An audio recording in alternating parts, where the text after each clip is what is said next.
ito ay rated SPG, striktong patnubay at gabay ng magulang ang kailangan.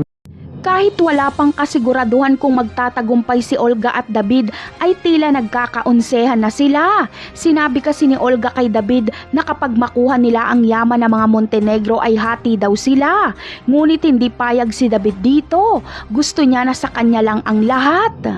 Ayon kay David ay wala daw ito sa kanilang usapan. Dapat daw ay siya lang ang makinabang ng kayamanan ng mga Montenegro. Nagalit naman si Olga at sinabing wag daw gahaman si David dahil kung hindi dahil kay Olga ay hindi mararanasan ni David ang karangyaan.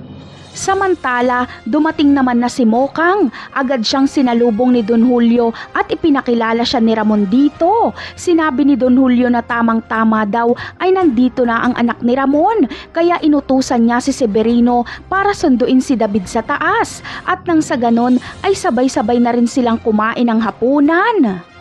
Kaya naman sa dinner na magaganap sa bahay ng mga Montenegro ay dito na magkakaalaman. Ano kaya ang magiging reaksyon ni David at Mokang kapag makita nila ang isa't isa? At ano kaya ang magiging reaksyon ni Ramon at Don Julio kapag tinawag ni Mokang si David sa tunay nitong pangalan na David? Malulusutan pa kaya ito ni David? Yan ang aabangan natin sa mga susunod na episode ng Batang Quiapo. Paalam!